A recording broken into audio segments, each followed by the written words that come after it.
News, सच जरूरी है। नमस्कार दर्शकों, मैं शिबा शेख और आप देख रहे हैं MNS न्यूज। स्वागत है आपका ब्रेक के बाद देश की खबरों में। आइए एक नजर डालते हैं हेडलाइंस की ओर। राहुल गांधी बोले, बिहार चुनाव चोरी की कोशिश। जितन राम मांझी ने नीतीश की मुफ्त बिजली योजना का समर्थन किया। इंदौर बना भारत का सबसे स्वच्छ शहर, 8वीं बार खिताब जीता। आइए देखते हैं खबर विस्तार से। बिहार चुनाव को चुराने की कोशिश, बोले राहुल गांधी। ओडिशा से विपक्ष के नेता राहुल गांधी ने भाजपा और चुनाव आयोग पर गंभीर आरोप लगाए हैं। राहुल गांधी ने कहा, बिहार चुनाव को महाराष्ट्र की तरह चुराने की कोशिश की जा रही है। चुनाव आयोग की भूमिका भी संदिग्ध है। लोकतंत्र की हत्या खुलेआम हो रही है। श्री भक्तचरण दास जी, हमारे CLP लीडर श्री रामचंद्र कदम जी, हमारे पूर्व अध्यक्ष श्री निरंजन पटनायक जी, आदरणीय शरद जी, आदरणीय जयदेव जिन्ना जी, हमारे उपस्थित सप्ताह उल्कागिरी जी, माननीय सांसद और इंचार्ज हमारे श्री हरिचंदन जी, श्रीकांत जैना जी, रामचंद्र खूटिया जी और हमारे ताराबाई, सभी उपस्थित PCC के सम्मानित पदाधिकारी बंधुओं, यूथ NSY, सेवा दल, महिला कांग्रेस, विभिन्न फ्रंटल संगठनों के सभी सम्मानित साथियों, उपस्थित सभी सम्मानित विधायक भाइयों, आप सबके तरफ से दिल की गहराइयों से आदरणीय राहुल गांधी जी का मैं हृदय से स्वागत, अभिनंदन, नमन और वंदन करता हूं। साथियों, ये उड़ीसा की धरती है, ऐतिहासिक धरती है। अपने महबूब नेता आदरणीय राहुल गांधी जी का जोरदार स्वागत करिए, जोरदार स्वागत करिए, ताली बजाकर अभिवादन करिए, ताली बजाकर अभिवादन करिए।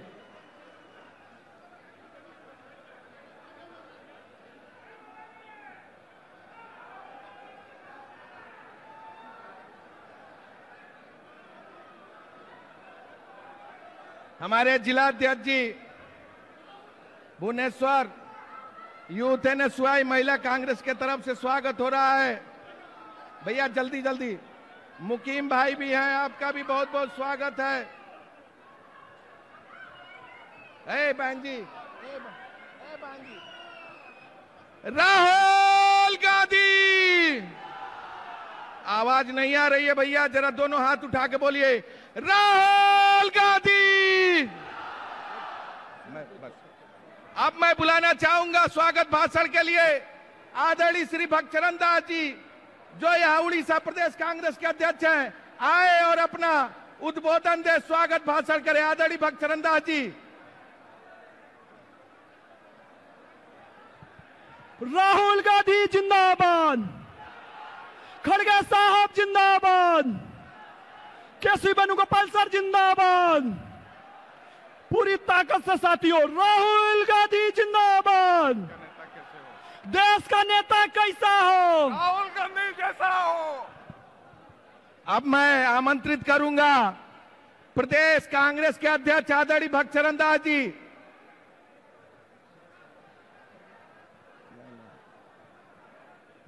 स्वागत भाषण के लिए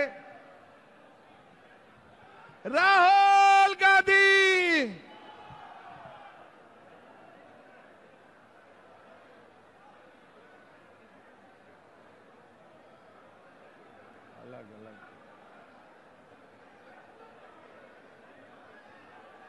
आदरणीय अध्यक्ष जी,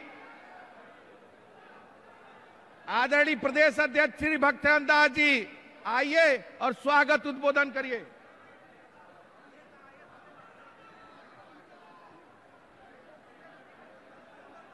आज की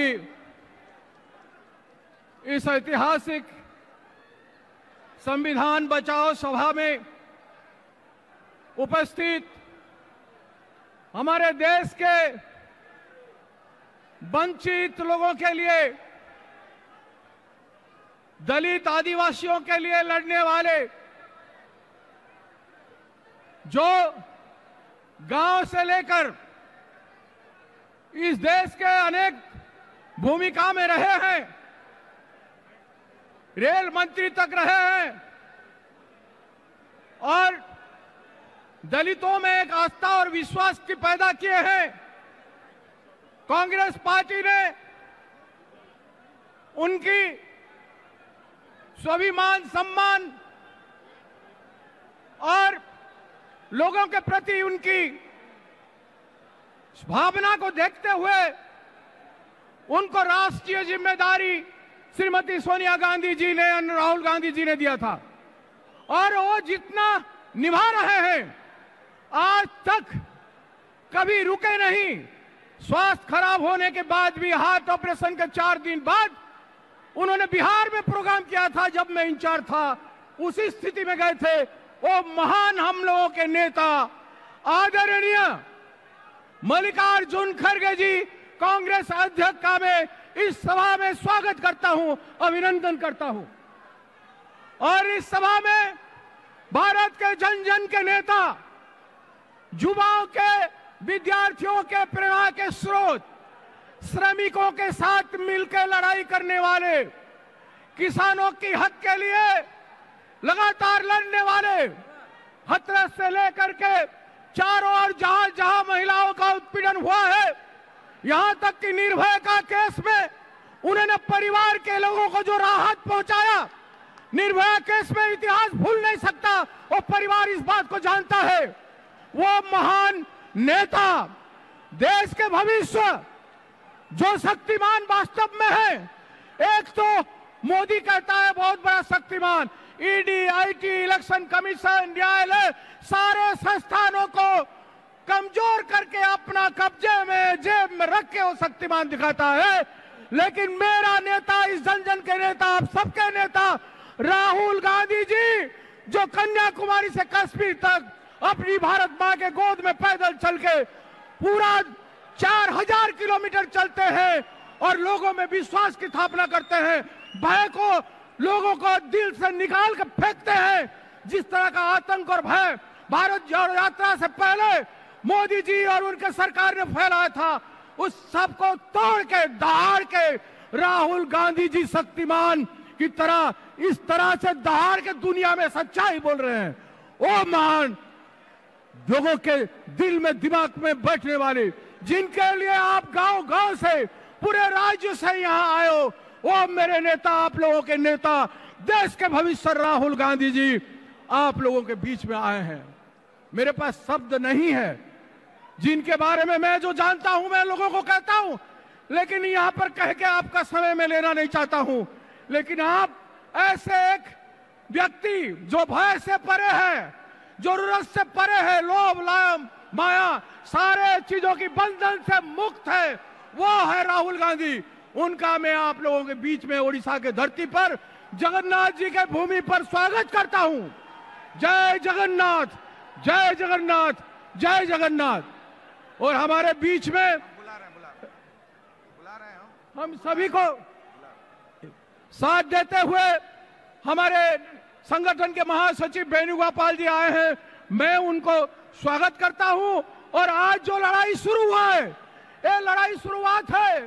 पिछले अगले 1 साल में ऐसा 10 रैलियां होगा ओडिशा में।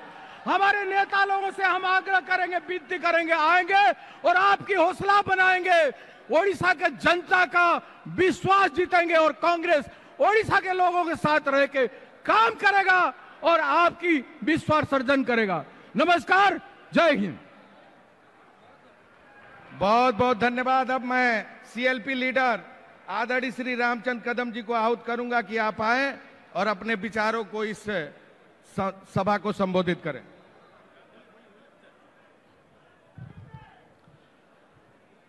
आज ओडिशा रे गोटे इतिहास सृष्टि हम जे आज आमर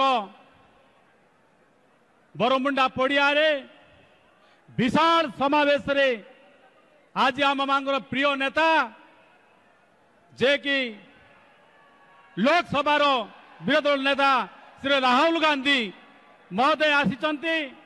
आज एआईसीसी जे आमर नेता सभापति श्रीजुक्त मल्लिकार्जुन खड़गे जी महोदय, मंचासीन होता कांग्रेस जनरल सेक्रेटरी संगठन केसी वेणुगोपाल महोदय, आज मंचासीन होता आमर आदरणीय इंचार्ज अजय कुमार लोलू महोदय, आमर प्रिय सभापति ओडिशा श्री भक्तचरण दास महोदय, मंचासीन होता समस्त विधायक मंचासीन होता समस्त ओडिशार नेतृत्व स्थानीय व्यक्ति माने नेता माने आप माने समस्ते आज ये जन समुद्र इतिहास रे रहिबो।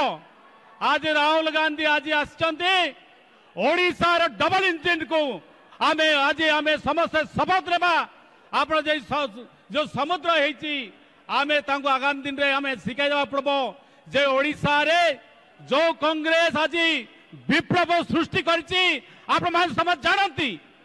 ओडिशा विधानसभा रे आदिवासी लड़ाई चलीतिला महिला मानक झील मानकर निर्यातना उपरे लड़ाई चलीतिला जो कि ये डबल इंजन सरकार आज आमको सस्पेंड समस्त 14 विधायक को सस्पेंड कले किंतु आमे भय करूनु आपण लड़ाई आम राहुल जी जो लड़ुचंती आज आप समझ जानते 14 विधायक भितर 9टा विधायक जे कि नियमगिरी रे लड़ीते आदिवासी पाई राहुल गांधी लड़ीते आज अनडिवाइडेड कोरापुट जिल्ला रे गांधी फैमिली को कांग्रेस को बल पाती तेणु 9टा विधायक आदिवासी को नेले 14 रु 9 को आदिवासी मन को निर्वाचित करछंती से भितर मते जन को आज सेल्फी लीडर करबा सौभाग्य देइछंती। मु आशा करे आगामी दिन रे कांग्रेस विधानसभा भितर विधानसभा रे लड़ाई निश्चित हम राहुल गांधी निर्देश रे आप समस्ते एति कोई वक्तव्य शेष के लिए जय हिंद। बहुत बहुत धन्यवाद सीएलपी साहब। अब हम सबके बीच में जन जन के प्रिय युवाओं के प्रेरणा स्रोत जिन्होंने कन्याकुमारी से लेकर कश्मीर तक 4,500 किलोमीटर पैदल चलकर इस देश के संविधान को बचाने के लिए, गरीबों को बचाने के लिए, मजलूमों को बचाने के लिए यात्रा करने का काम किया। निश्चित तौर से हम सबके नेता, हमारे देश के संसद के विपक्ष के नेता आदरणीय राहुल गांधी जी को मैं आमंत्रित करता हूं, आप आए और अपना उद्बोधन कर। राहुल गांधी, राहुल गांधी, राहुल गांधी, राहुल गांधी, राहुल गांधी।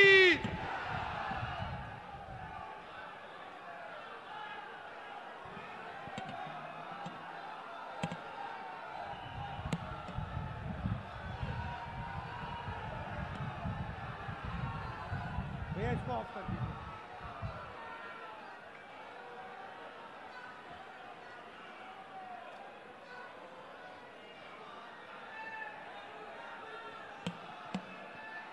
मल्लिकार्जुन खड़गे जी,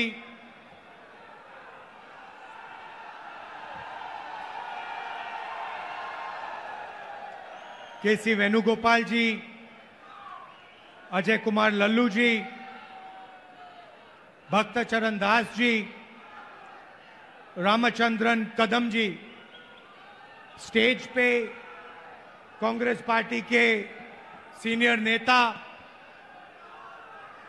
और हमारे कांग्रेस पार्टी के ओडिशा के प्यारे कार्यकर्ता भाइयों और बहनों, प्रेस के हमारे मित्रों, आप सबका यहां बहुत बहुत स्वागत। आप दूर दूर से गर्मी में हमारी बात सुनने आए, इसके लिए आपको मैं दिल से धन्यवाद करना चाहता हूं।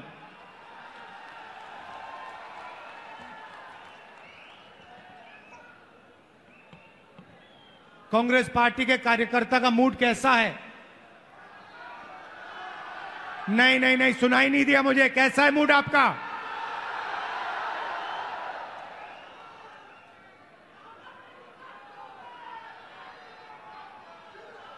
आप लोग जो हमारे जमीनी कार्यकर्ता हैं, जिनके खून में, डीएनए में कांग्रेस पार्टी है, जो हमारे बब्बर शेर हैं,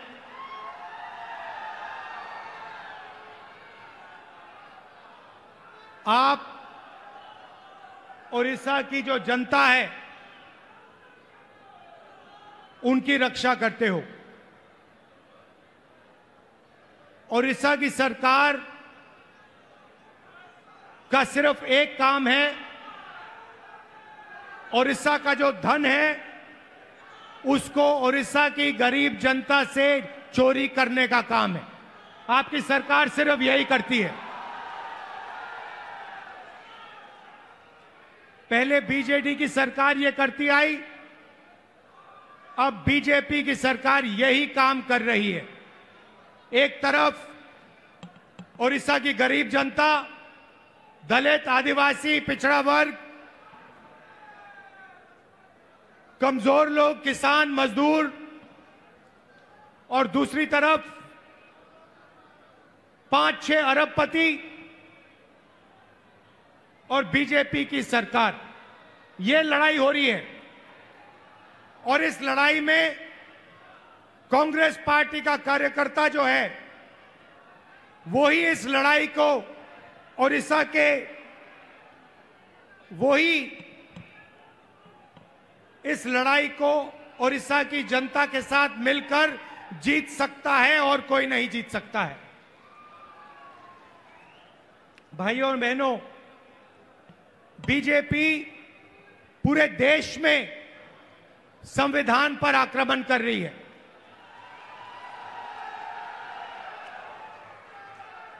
जहां भी हम देखते हैं संविधान पर बीजेपी के लोग आक्रमण कर रहे हैं। कल मैं बिहार में था और बिहार में जैसे महाराष्ट्र में चुनाव चोरी किया गया, वैसे ही बिहार में चुनाव चोरी करने की कोशिश की जा रही है। वैसे ही बिहार में चुनाव चोरी करने की कोशिश की जा रही है और चुनाव चोरी करने के लिए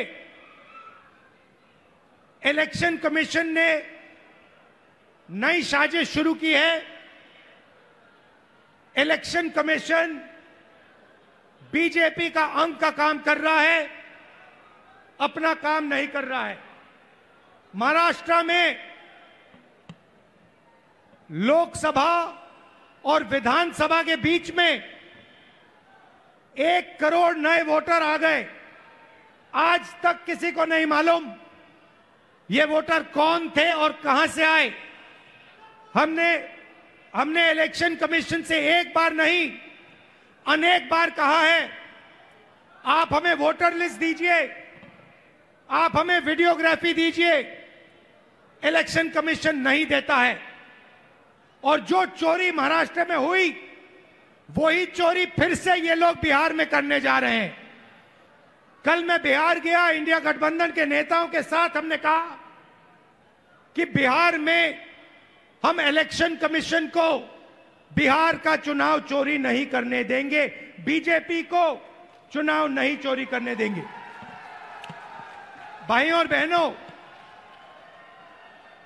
ओडिशा इनका मॉडल है। यहां पे 5-6 बड़ी कंपनियों को ये आपका पूरा का पूरा धन दे रहे हैं। अभी मैं डेलीगेशन से मिला, किसान के डेलीगेशन से मिला, महिलाओं से मिला और उनकी आवाज सुनी, उनका दुख सुना, उनका दर्द सुना। भाइयों और बहनों, जल, जंगल और जमीन आदिवासियों की है। मैं फिर से दोहराना चाहता हूं, जल, जंगल और जमीन आदिवासियों की है और आदिवासियों की रहेगी।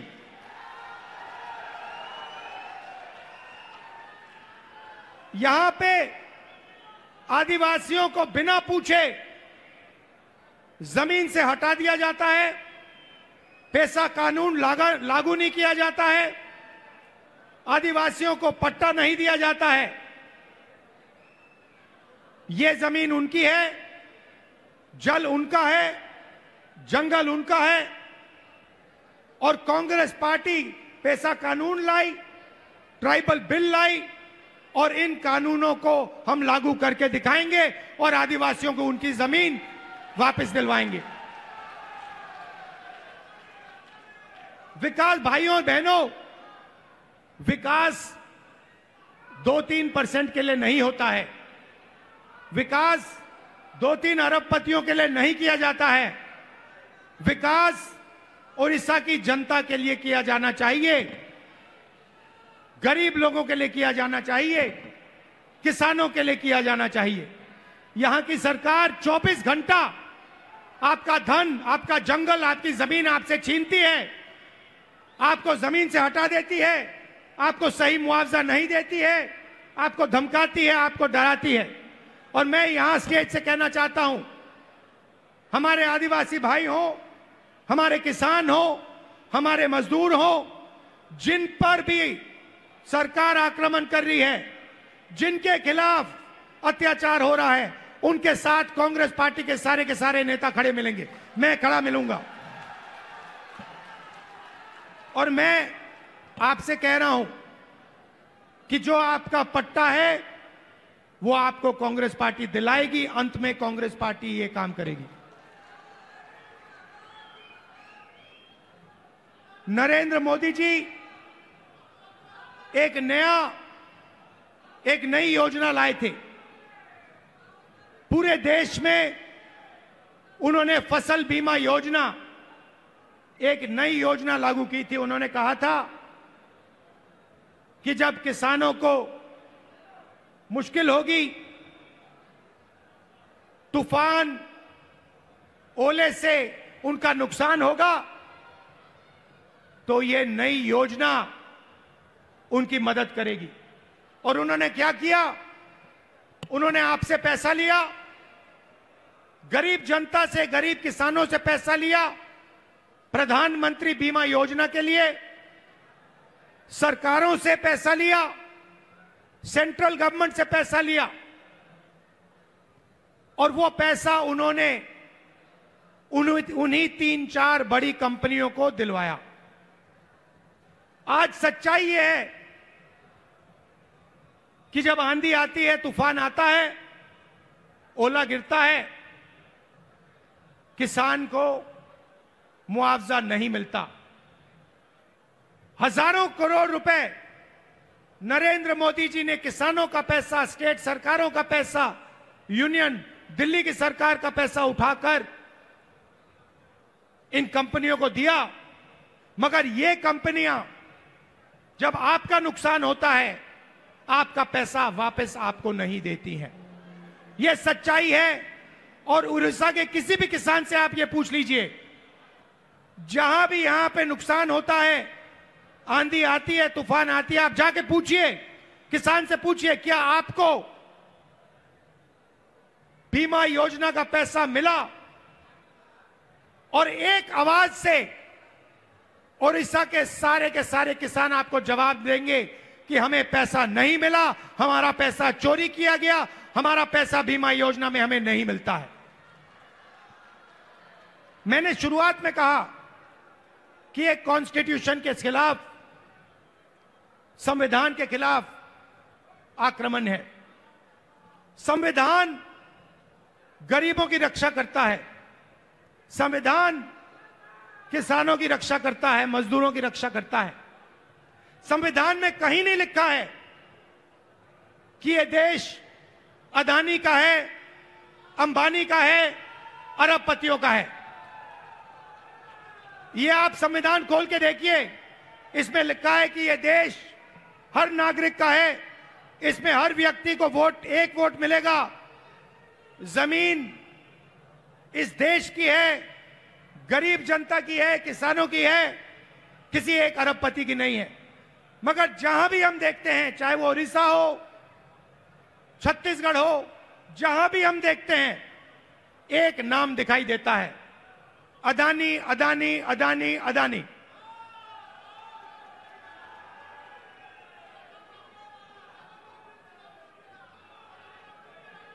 मतलब अदानी जी उड़ीसा की सरकार चलाते हैं, अदानी नरेंद्र मोदी को चलाता है। और जब उड़ीसा में जगन्नाथ यात्रा निकलती है, आप सोचिए रथ निकलता है, जगन्नाथ यात्रा का रथ निकलता है, लाखों लोग उसको देखते हैं, उसके पीछे चलते हैं, और फिर एक ड्रामा होता है। रथ को अदानी जी और उनके परिवार के लिए रोका जाता है। इससे आपको ओडिशा की सरकार के बारे में सब कुछ समझ आ जाएगा। यह ओडिशा की सरकार नहीं है, यह आपकी सरकार नहीं है, यह अदानी जैसे 5-6 अरबपतियों की सरकार है। और इसका लक्ष्य आपकी जमीन, आपका जंगल, आपके भविष्य को चोरी करने का है। मैं आपसे पूछना चाहता हूं, आपकी सरकार ने ओडिशा के युवाओं के लिए कितना रोजगार पैदा किया है? ये जो बड़ी बड़ी इंडस्ट्रीज आती हैं, बड़ी बड़ी जो कंपनियां आती हैं, आपकी जमीन ले जाती हैं, आपका धन ले जाती हैं, आपकी जो नेचुरल वेल्थ ले जाती हैं। मैं आपसे पूछना चाहता हूं, ये आपके कितने लोगों को रोजगार देती है? आप मुझे बताओ। आपका रोजगार खत्म करती हैं, छोटे बिजनेसेस को, छोटी कंपनियों को, स्मॉल मीडियम बिजनेसेस को खत्म करती हैं, और फिर आपकी जमीन, आपका धन, आपका जंगल, आपका जल उठा के ले जाती है। और एक नई बात शुरू हुई है ओडिशा में 40,000 से ज्यादा महिलाएं गायब हो गई हैं। आज तक नहीं मालूम कि ये महिलाएं कहां गईं। महिलाओं के खिलाफ हर रोज यहां अत्याचार होता है, रेप होता है, बलात्कार होता है। हर रोज ओडिशा में 15 महिलाओं का बलात्कार होता है, और आपकी सरकार को कुछ लेना देना नहीं। आपकी सरकार सिर्फ 24 घंटे आपका खून चूसती है, आपकी जमीन छीनती है। ना उनको महिलाओं से कुछ लेना देना, ना उनको रोजगार दिलवाना है, ना उनको युवाओं से कुछ लेना देना है। इसीलिए हम यहां आए हैं, और मैं आपको मैसेज देना चाहता हूं कि चाहे मैं हूं, या कांग्रेस प्रेसिडेंट हो, या कांग्रेस पार्टी के कोई भी नेता हो, हम यहां आपके साथ खड़े हैं। जब भी आपको मुझे बुलाना हो, जहां भी आपको मुझे ले जाना हो, मैं इस सरकार के खिलाफ लड़ना चाहता हूं, और इस सरकार को यहां से हटाना चाहता हूं। एक बात मैंने भक्तचरण दास जी को कही, तेलंगाना में हमने जाति जनगणना करवाया है। तेलंगाना में जाति जनगणना ने कमाल कर दिया है, क्योंकि जाति जनगणना ने तेलंगाना के हर नागरिक को समझा दिया है कि तेलंगाना में कितने लोग कौन से वर्ग के हैं, ओबीसी कितने हैं, अति पिछड़े वर्ग के कितने लोग हैं, दलित कितने हैं, आदिवासी कितने हैं, गरीब जनरल कास्ट के कितने लोग हैं। एक प्रकार से तेलंगाना सरकार ने तेलंगाना का एक्सरे किया है, और तेलंगाना की सरकार को अब मालूम है कि कितना धन किसके हाथ में है, कौन किसके पास क्या है, कितनी आबादी किसकी है। और मैं ये ओडिशा की जनता से भी कहना चाहता हूं, देखिए यहां पर हमें पता लगाना है दलित कितने हैं, आदिवासी कितने हैं, पिछड़े वर्ग के लोग कितने हैं, गरीब जनरल कास्ट के लोग कितने हैं। क्योंकि हम चाहते हैं कि सरकार में, इकोनॉमी में, विकास में सबको भागीदारी मिले। आज ओडिशा के पिछड़े लोगों को, दलितों को, आदिवासियों को ना सरकार में जगह मिलती है, ना कॉर्पोरेट में जगह मिलती है, ना ब्यूरोक्रेसी में जगह मिलती है।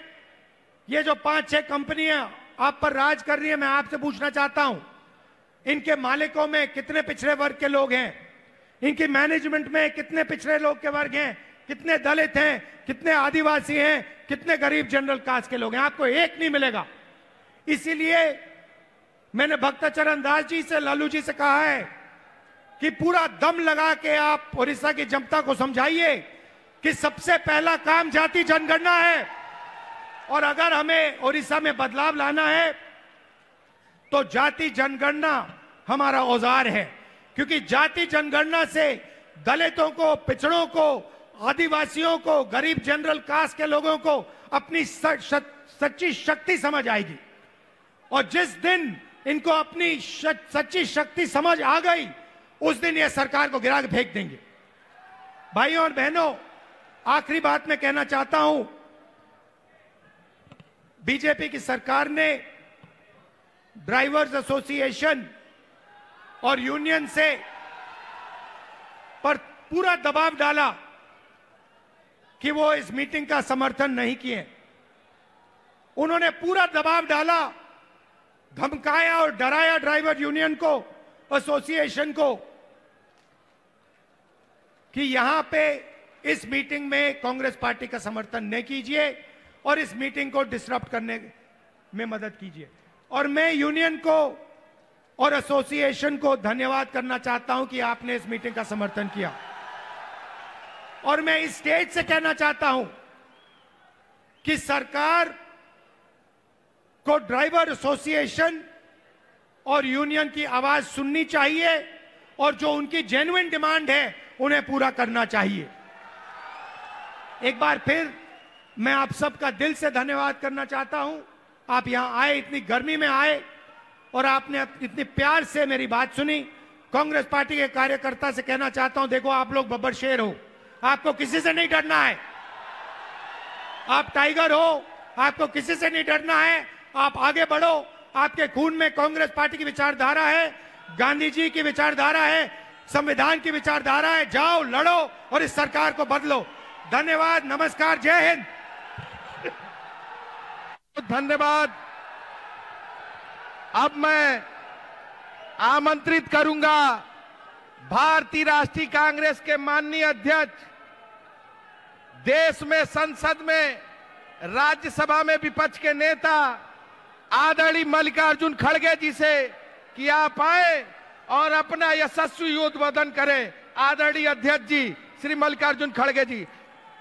आदरणीय मल्लिकार्जुन खड़गे जी जिंदाबाद। आदरणीय मल्लिकार्जुन खड़गे जी जिंदाबाद। आदरणीय मल्लिकार्जुन खड़गे जी जिंदाबाद। आदरणीय मल्लिकार्जुन खड़गे जी जिंदाबाद। बहुत बहुत धन्यवाद।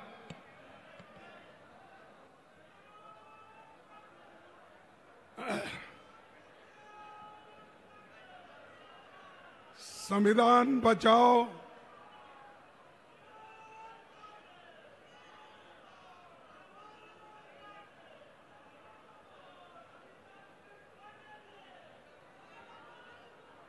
संविधान बचाओ। ये जो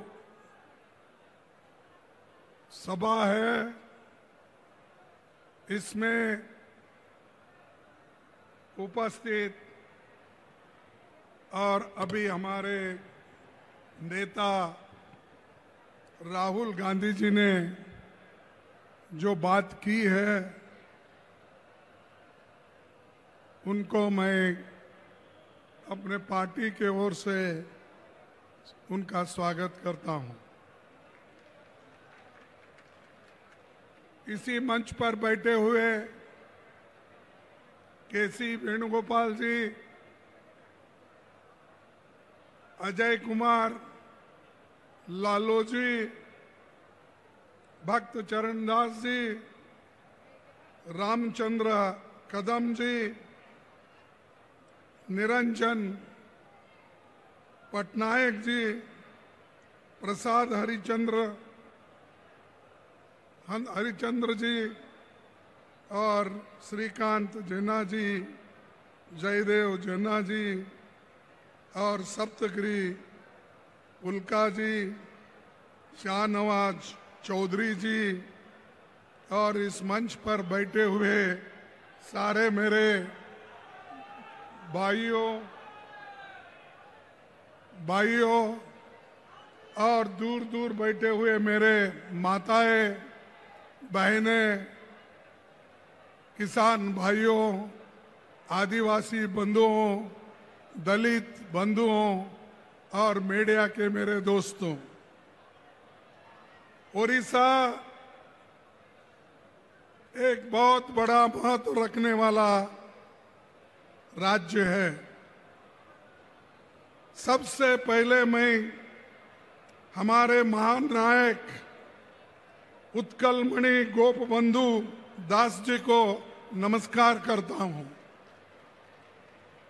बैरिस्टर मधुसूदन दास और यहाँ के सभी महान सेनानियों को श्रद्धांजलि अर्पित करता हूं, जिन्होंने देश के आजादी के लिए लड़ी है और अपना आवाज देश के आजादी के लिए उठाई है। उन सब को मैं श्रद्धांजलि अर्पित करता हूं और उन सबको मैं नमन करता हूं। Congress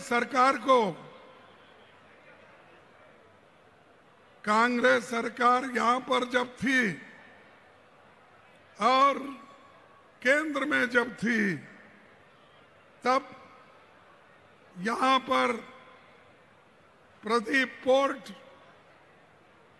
Rourkela steel plant, Hirakud, NALCO, NTPC, Chilka naval academy, Mancheswar में रेल कोच फैक्ट्री, कोरपुत में HAL ऑर्डिनेंस फैक्ट्री, ये सारी चीजें अगर किसी ने बनाई है वो कांग्रेस पार्टी ने बनाई है। मेरे को बताओ, मोदी जी कौन सा फैक्ट्री यहां पर लाए हैं? क्या काम उन्होंने किया है हमारे ओडिशा के जनता के लिए? भाइयों, भुवनेश्वर में एम्स और निसीर इंस्टीट्यूट ऑफ फिजिक्स और कई शिक्षा संस्थान हमने कायम किए हैं। कलाहंडी,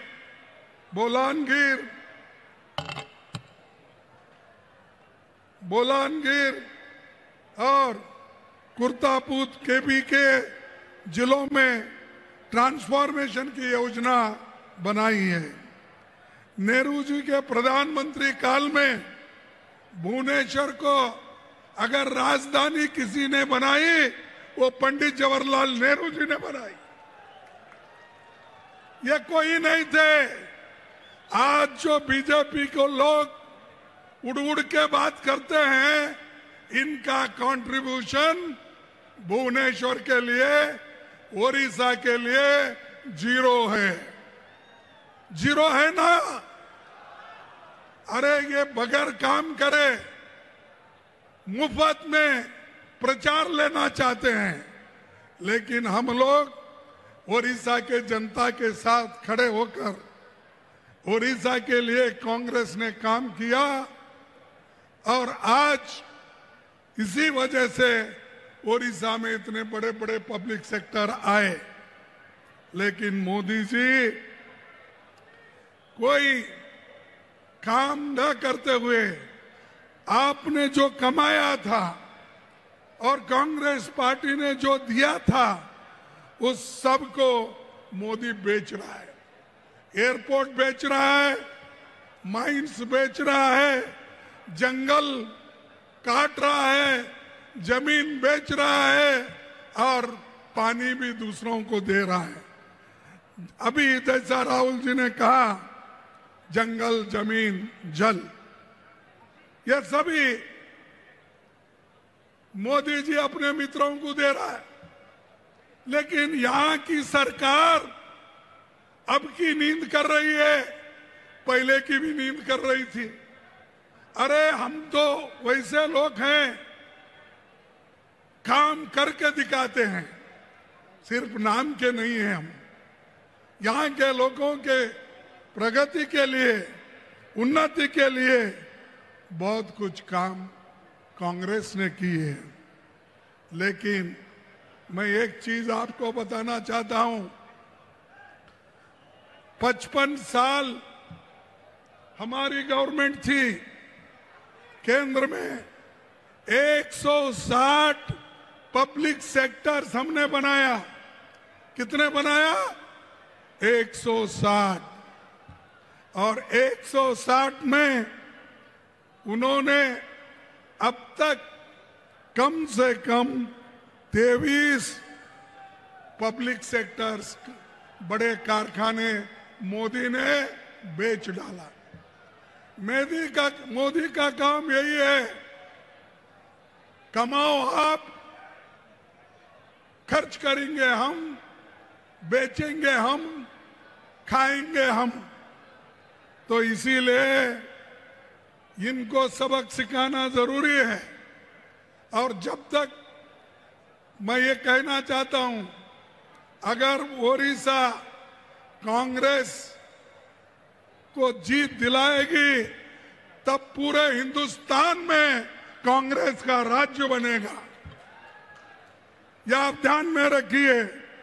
और कौन से भी बीजेपी हमेशा ये करती है कि पहले तो चीफ मिनिस्टर चुनती है, उसके साथ ही साथ अदानी अंबानी पीछे लगते हैं। कौन सी जमीन अच्छी है, कौन सी खनन अच्छी है, कौन सी जगह अच्छी है, कहाँ पावर प्लांट बनाना है, ये ढूंढते रहती है। तो इसीलिए इन लोगों को हम सबक सिखाना है। और मुझे मालूम है कि ओडिशा के लोग मजबूत हैं और ऐसे बीजेपी को सबक सिखाएगी, जरूर सिखाएगी। मैं अपने नौजवानों से मैं ये बात कहूंगा कि जो कांग्रेस ने फॉरेस्ट एक्ट लाया, सोनिया गांधी जी ने लाया और 2006 में लाया, आज उसको कमजोर मोदी सरकार कर रही है। अरे ये तो आपका जीने का मरने का सवाल है। फॉरेस्ट एक्ट किसके लिए बनाई? सोनिया गांधी जी ने गरीब की रक्षा करने के लिए, आदिवासियों की रक्षा करने के लिए। लेकिन अगर उसकी हिफाजत आप नहीं करेंगे, आपको बहुत बड़ा आपके ऊपर दोष आएगा। इसीलिए आपको लड़ना होगा, सब मिलके कांग्रेस पार्टी को मजबूत बनाना होगा। ये मैं आपसे विनती करना चाहता हूं। और उसी के साथ मैं परसों छत्तीसगढ़ गया था।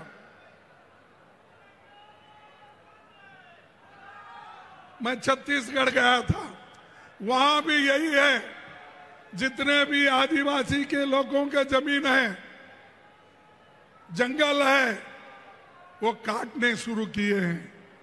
क्योंकि इंडस्ट्री के नाम पे वो जंगल हर जगह काटते जा रहे हैं। तो ये दोस्तों, मैं आप सबको यही कहूंगा, मोदी का एजेंडा ये है कि इस देश के संविधान को खत्म करना। वो कहते थे 400 पार तुम सीट दो, इस बार 400 पार आएंगे। तुम अगर सीट देंगे तो हम संविधान बदलेंगे, ये उनका वायदा था। अगर संविधान बदल गया, याद रखो, आप लोगों को जो पंडित जवाहरलाल नेहरू, डॉक्टर अंबेडकर, महात्मा गांधी जी, इन्होंने जो अडल्ट फ्रेंचाइज, नौजवानों को, बूढ़ों को और सभी लोगों को जो वोटिंग का अधिकार दिया है, वो अधिकार इनके गवर्नमेंट में छीन लिया जाएगा। ये कोशिश हमेशा उनकी रही है। आज भी देखिए, अभी हमारे नेता जिक्र किए, राहुल गांधी जी ने, महाराष्ट्र में अब जो सरकार बनी है वो चोरी की सरकार है, वो चोरों की सरकार है। एक 85 लाख वोट को बदलकर वहां पर उन्होंने अपनी सरकार बनाई बीजेपी वाले। आज वही कोशिश, कल जो राहुल गांधी जी बिहार गए थे, आप देखे होंगे बिहार में जो बहुत बड़ी रैली हो गई, वहां पर 7 करोड़ वोटर में से 2 करोड़ वोटर्स को वो काट रहे हैं। क्या ऐसी सरकार आपको चाहिए? क्या ऐसे लोग चाहिए? क्या इससे लोकतंत्र बचेगा? बचेगा लोकतंत्र? तो ऐसे गद्दारों को हम निकाल देना चाहिए, उनको सबक सिखाना चाहिए। अगर आप सबक नहीं सिखाएंगे, अपने पैरों पे आप कुराड़ी मार लेंगे। ये लोकतंत्र है, इसीलिए आप इतने लोग अब आए हैं। ये लोकतंत्र है, इसीलिए आदिवासी को रिजर्वेशन मिला है। ये लोकतंत्र है, संविधान है, इसीलिए शेड्यूल कास्ट को आज उनको भी रिजर्वेशन मिला है। और समानता, शिक्षण, स्वास्थ्य, ये सब चीजें संविधान के वजह से सबको मिला है, सब लोगों को मिला है। इसको अगर बचाना है, आप लोग एक होना, मजबूत रहना। हाल ही में मैं सुना, देखो सुनिए बाबू, सुनिए, तुमको भी बोलने में आसानी होगा कि जो बीजेपी सेक्युलर और सोशलिज्म इस शब्द को कॉन्स्टिट्यूशन से हटाना चाहती है। क्यों हटाना चाहती है? अरे उनके संविधान में तो, उनके जो पार्टी की संविधान है उसमें सेक्युलर सोशलिज्म लिखा हुआ है। और 1980 में उन्होंने जो संविधान बनाया उसमें ये उन्होंने लिखा है, हम भी संविधान में जो लिखा है उसका पालन करते हैं। अरे कहाँ पालन करते हो? हर जगह आरएसएस और बीजेपी ऐसे बातें कहते हैं, गरीबों के खिलाफ कहते हैं, संविधान के खिलाफ कहते हैं। इसीलिए मेरा नौजवानों से एक नम्र विनती है, आप जागो, उठो, संविधान की रक्षा करो, तभी तुम बचेंगे। नहीं तो ये लोग, बीजेपी के लोग, ये हर समाज को बांट रहे, हर धर्म को बांट रहे हैं। अगर धर्म नरम में झगड़ा लगाने की कोशिश ये क्यों कर रहे हैं? कि हम लोगों को ये चाहते हैं कि इनका बंटवारा करो।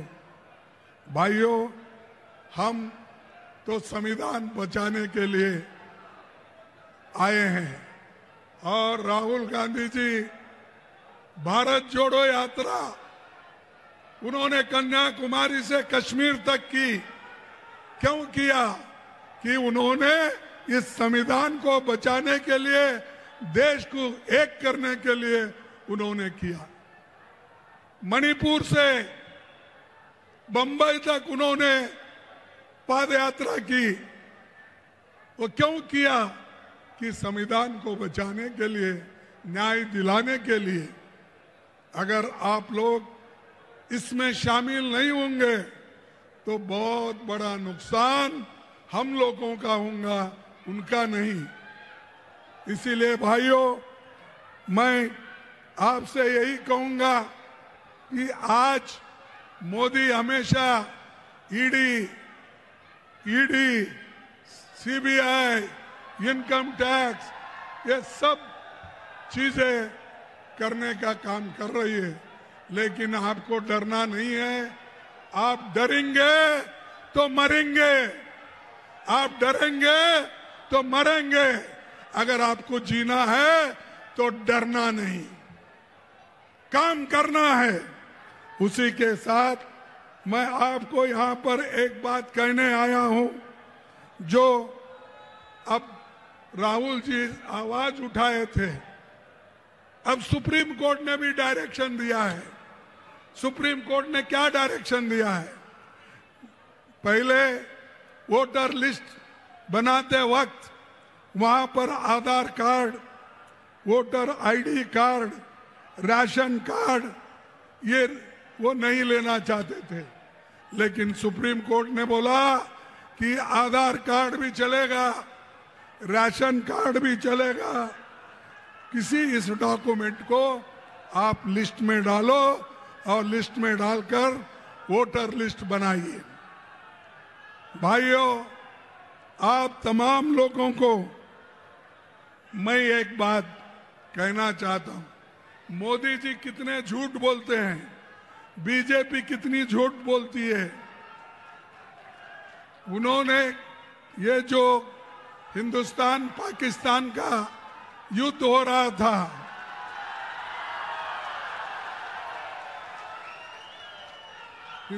हिंदुस्तान पाकिस्तान का जो युद्ध हो रहा था, उस वक्त उन्होंने कहा, ट्रंप ने कहा कि मैं हिंदुस्तान और पाकिस्तान की लड़ाई खत्म किया हूं।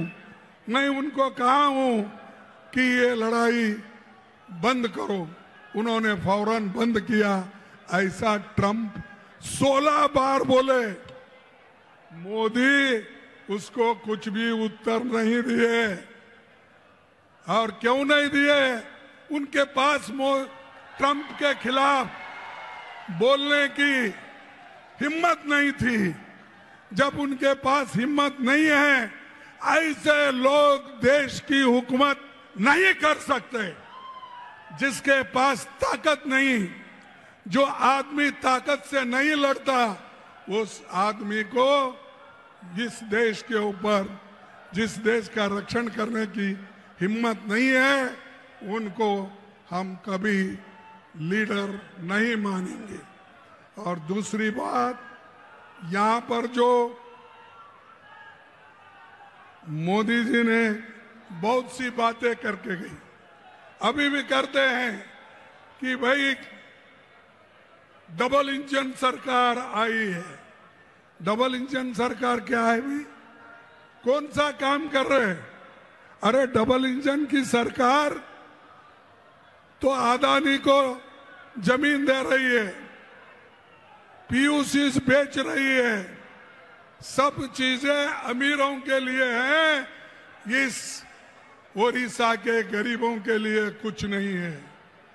मैं एक दलित कम्युनिटी से आता हूं, मेरे को दर्द है, क्योंकि ये संविधान बचा तो ही मैं बचूंगा। दलित बचेंगे, आदिवासी बचेंगे, नौजवान बचेंगे, महिला बचेंगे, किसान बचेंगे। दूसरों की इसकी फिक्र नहीं है। क्यों फिक्र नहीं? वो खा पी के मजे में है, उनको कुछ चाहिए नहीं।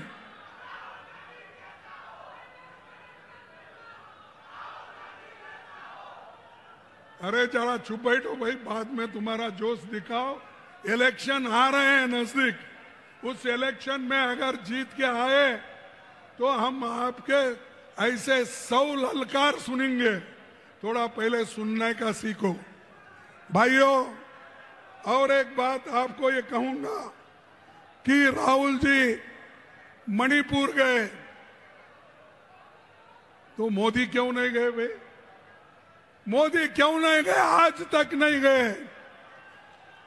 42 विदेश देशों में उन्होंने घूमा, 42 देशों में आज तक गए हैं। अभी भी 8 राष्ट्र का घूम रहे हैं, मालदीव्स को जा रहे हैं।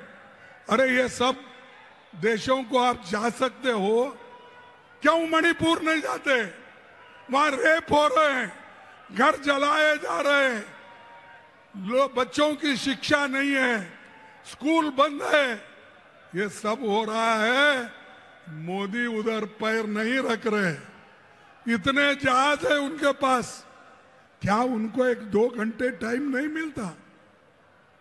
आपको पाकिस्तान के लोगों को बिन बुलाए जाकर उनसे गले मिलते हो। हर लीडर से जाकर गले मिलते हो, तो क्या आपको मणिपुर के महिलाओं का रक्षण करने के लिए, महिलाओं को, बच्चों का रक्षण करने के लिए, वहां के जो इतनी भारी आपस में लड़ाई चल रही है उसको शमन करने के लिए आप क्यों नहीं जाते, ये मैं पूछता हूं।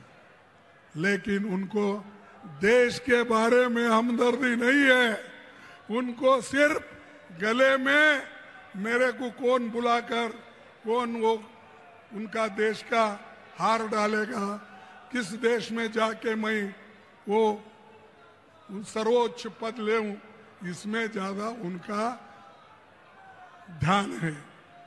और मैं आपसे ये कहना चाहता हूं कि ये उनके पास उधर जाने की हिम्मत नहीं है और वो जाना भी नहीं चाहते। और मैं खास करके SC ST और अल्पसंख्यक समुदाय के उनके भय को निकालना चाहता हूं। मैं चाहता हूं आदिवासी भाइयों, शेड्यूल कास्ट के लोगों,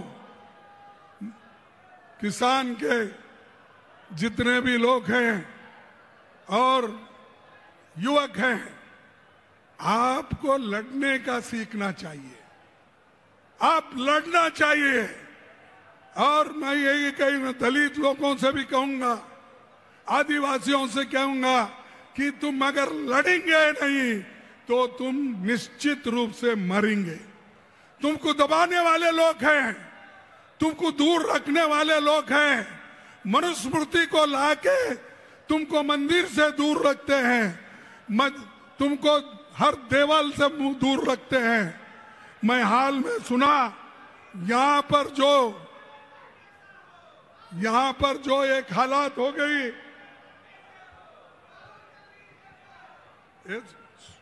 देखो यहाँ पर सुनो, हाल ही एक खबर मुझे मिली है, उड़ीसा के गंजाम डिस्ट्रिक्ट में 2 दलित लोगों को पीटा गया, 2 दलित लोगों को पीटा गया, बाल काटे गए, 2 किलोमीटर तक घुटने पर उनको चलाने की कोशिश की और घास खाने, गंदा नाली का पानी पीने के लिए मजबूर किया।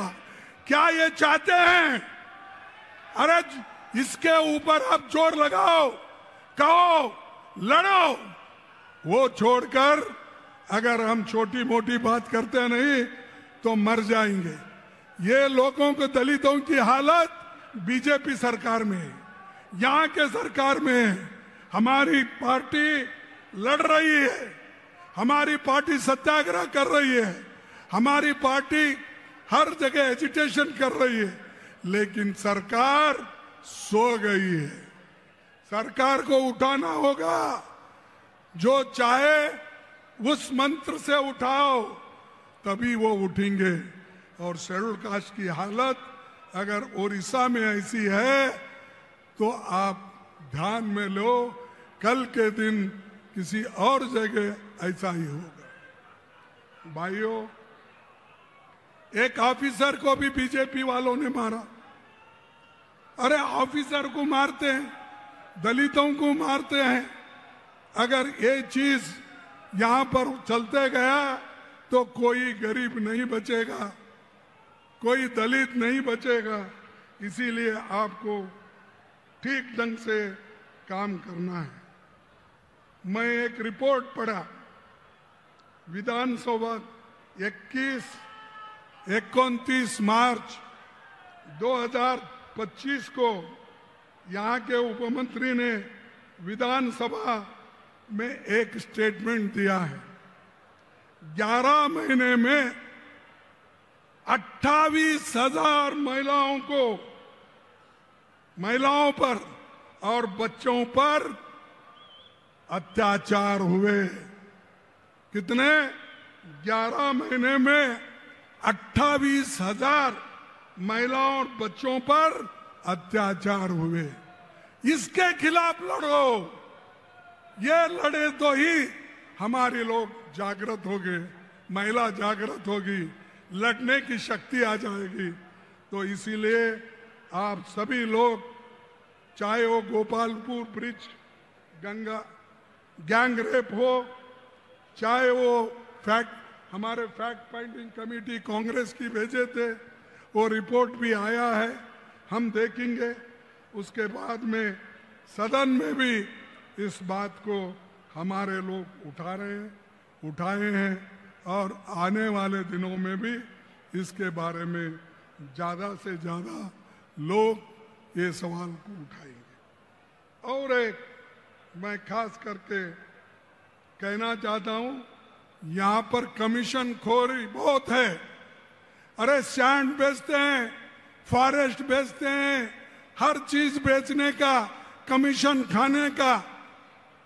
तो ऐसे बीजेपी के लीडरों को, गुंडों को आपको ठीक करना होगा।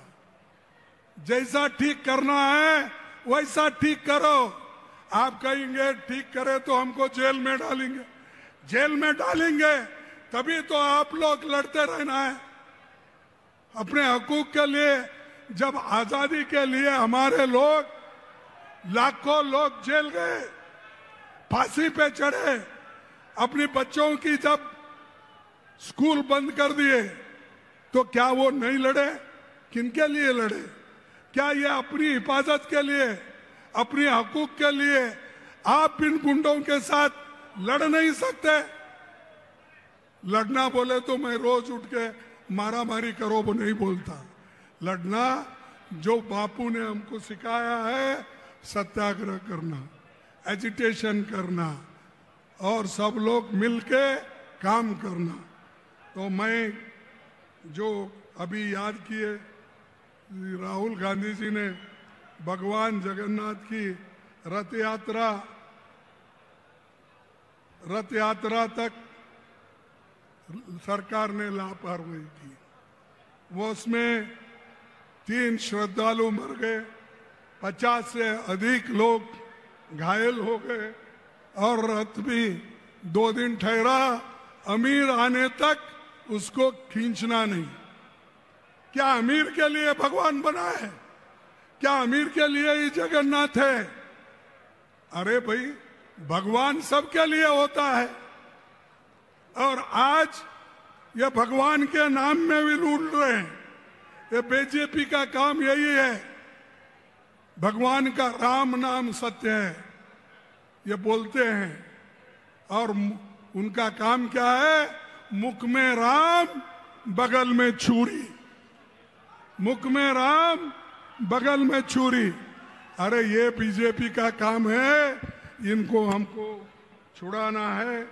और यहाँ पर जो हमारी नेता इंदिरा गांधी जी आई थी, आप सबको मालूम है कि इंदिरा गांधी जी ने उस वक्त क्या कहा था। उन्होंने ये कहा था कि यहाँ पर जो मैं आई हूँ, मैं उन्हीं के शब्द को मैं पढ़ता हूँ। मैं आज यहाँ हूँ, कल शायद यहाँ न रहूं। मैं आज यहाँ हूँ, कल शायद यहाँ न रहूं। मुझे चिंता नहीं कि मैं रहूं या न रहूं। मुझे गर्व है कि मैंने अपना पूरा जीवन अपने लोगों की सेवा में बिताया है। मैं आखिरी सांस तक ऐसा करती रहूंगी और जब मरूंगी तो मेरे खून का एक एक कतरा भारत को मजबूत करने के लिए लगाएंगे। कौन कहते हैं? कोई बहादुर है बीजेपी में? कोई माँ का लाल है ऐसी बात करने वाला? उन्होंने अपनी जान खोई, 30 गोलियां उनके छाती में गिरी, प्राण छोड़ी। ये है कांग्रेस, ये है कांग्रेस के नेता लोग। तो इसीलिए जो लोग देश के लिए लड़ते हैं और देश को एक रखने के लिए,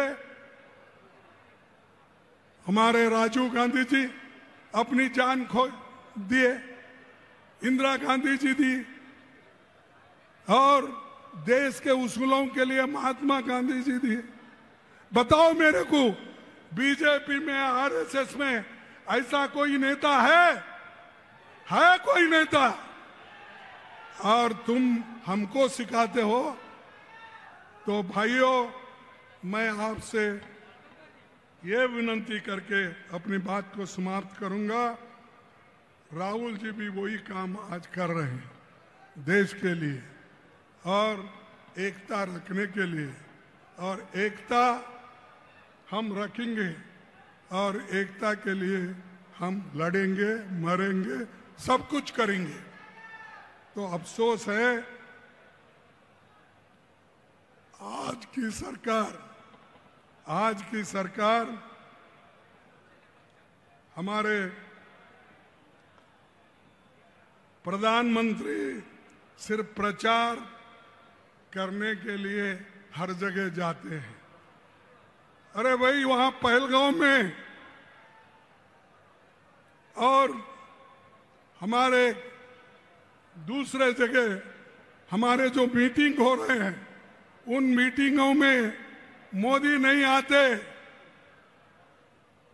इलेक्शन में फिरते हैं।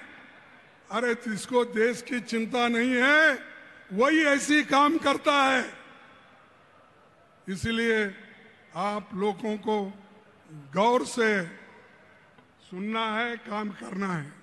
और मैं समझता हूं आज ओडिशा की कांग्रेस मजबूत हो रही है, ओडिशा की कांग्रेस मजबूत हो रही है। इसीलिए मैं कहूंगा कि आप लोग मेरे साथ एक स्लोगन दीजिए, जय कांग्रेस। क्या आज सुबह नाश्ता नहीं करे क्या आप लोग? जय कांग्रेस, जय कांग्रेस, जय हिंद, जय हिंद, जय हिंद, जय ओडिशा, जय ओडिशा, जय ओडिशा। आप सभी को धन्यवाद, नमस्कार, जय भीम। बहुत बहुत धन्यवाद। अब समापन भाषण के लिए, वोट ऑफ थैंक्स देने के लिए आदरणीय हम सबके लोकप्रिय सांसद आदरणीय सत्ता उल्का गिरी जी से मैं आग्रह करूंगा कि आए और सभा को समाप्त करने की घोषणा भी करें। हम सबके बीच आए हुए हमारे एआईसीसी अध्यक्ष मल्लिकार्जुन खड़गे जी, हम सबके नेता लीडर ऑपोजिशन श्री राहुल गांधी जी, संगठन महामंत्री श्री केसी वेणुगोपाल जी, मंच पे सीएलपी लीडर, पीसीसी प्रेसिडेंट, सारे एक्स पीसीसी प्रेसिडेंट, हमारे विधायकगण, सारे नेतागण, भाई बहनों, आप सबको यहाँ पे बहुत बहुत स्वागत, बहुत बहुत धन्यवाद। आप इतने बहुत मात्रा में उड़ीसा के हर जिला से आप यहाँ आके पहुंचे हमारे नेता को सुनने के लिए।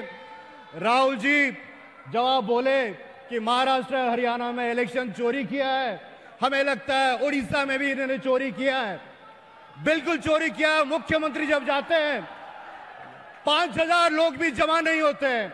रथ यात्रा में कोरापुट में 10-10 मंत्री मेरे क्षेत्र में गए थे, वो मंत्री को रिसीव करने के लिए 100 से ज्यादा लोग भी नहीं है यहाँ पे। 1 साल से सत्ता में आए हैं, पहले 24 साल एक सरकारी ऑफिसर चलाता था, लेकिन अभी सरकार किसी को मालूम नहीं गुजरात में कौन बैठ के चला रहा है। यह सरकार यहाँ पे ट्रांसफर करने का औकात मुख्यमंत्री को नहीं है। यहाँ सब कुछ सेंट्रलाइज होके कोई एक गुजरात का बंदा यहाँ बैठा हुआ है जो पूरा सरकार चला रहा है। जब 2024 का इलेक्शन समाप्त हुआ, ये लोग की बोलती बंद होगी, जय श्री राम, जय श्री राम। आपको याद होगा लोकसभा में बोलते थे, जय जगन्नाथ बोलने लगे। लेकिन दुख की बात है, इस साल रथ यात्रा में अदानी के लिए प्रभु जगन्नाथ के रथ यात्रा को रोकना। आइए बढ़ते अगली खबर की ओर। जितन राम मांझी का नीतीश सरकार को समर्थन। बिहार के मुख्यमंत्री नीतीश कुमार द्वारा की गई 125 यूनिट तक मुफ्त बिजली देने की घोषणा को लेकर सियासत हलचल तेज हो गई है। केंद्रीय मंत्री जितन राम मांझी ने इस फैसले का स्वागत करते हुए कहा, नीतीश सरकार का फैसला स्वागत योग्य है। 125 यूनिट बिजली मुफ्त कर दी गई है, इससे लोगों को राहत मिलेगी और इससे राजस्व को कोई नुकसान नहीं होगा। बिजली फ्री देने का जो डिसीजन है नीतीश सरकार का ये फैसला स्वागत योग्य है। और मैं तो यही कह रहा था, जब हम अपने मंत्रिमंडल काल में थे तो हमने तो कहा था कि 5 एकड़ जमीन रखने वाले सभी किसानों का बिजली माफ़ कर देना चाहिए। वो अभी तक नहीं कर पाए हैं, लेकिन जनरल कंज्यूमर के लिए अगर इन्होंने कितना 120 यूनिट माफ़ करने की बात की है तो अच्छी बात है, क्योंकि ऐसे भी हम देख रहे हैं कि 125 है। हाँ, तो 125 यूनिट इन्होंने माफ़ किया थी, फ्री कर दिया है। ये स्वागत योग्य बात है और मैं समझता हूँ कि इससे राजस्व में कोई कमी नहीं होगी। कारण है कि हमारे बिजली वाले जो कर्मचारी लोग हैं, नीचे के लोग भ्रष्टाचार में डूबे रहते हैं, वो सरकार को रेवेन्यू पर ध्यान नहीं देते हैं और लोग अपना ढंग से काम कर ही लेते हैं। तो उससे अच्छा है कि फ्री कर दिया जाए। तो 125 फ्री कर दिए हैं, ये अच्छा है और इससे लोगों को राहत मिलेगी। तेजस्वी यादव कह रहे हैं कि नकलची सरकार है, जिस योजना के बारे में हम चर्चा करते हैं उस योजना को कॉपी कर रहे हैं, उसकी घोषणा। अब उनके मन में जो बात आती है वो बोलते रहते हैं। वो 4 दिन के आदमी हैं, ये 20 साल से सरकार चला रहे हैं, अनुभव की भी बात है। इतना अनुभवी और प्रगतिशील विचार के नीतीश कुमार हैं, काम कर रहे हैं, तो अपने अनुभव से बात कर रहे हैं। अब वो अपने मन में बना लें कि हमको ये करना है, हमने ये कहा है, वो कहा है, अब वो बात को अमली जमान लोग पहनाते हैं तो उन्हीं का नकलची करते हैं। सो बात नहीं है। विरोधी का काम है करना, वो अपना काम करते रहें, बोलते रहें, लेकिन नीतीश कुमार शनई शनई देश के और राज्य के हित में जो काम होता है वो कर रहे हैं, जो काबिल तारीफ है। चाहे हर तरह का ये निर्णय ले रहे हैं, वो उचित निर्णय है, राज्य हित में है। सर, पटना में गोली लगी, पारस हॉस्पिटल घुस के गोली मार दिया। पारस हॉस्पिटल में घुस के गोली मार दी, दानापुर में कर दिया। देखिए, पारस हॉस्पिटल कोई सरकारी संस्था नहीं है, वो निजी संस्था है। वहाँ का क्या प्रतिबंध उन लोगों का रहा है, उन लोगों को सोचना चाहिए।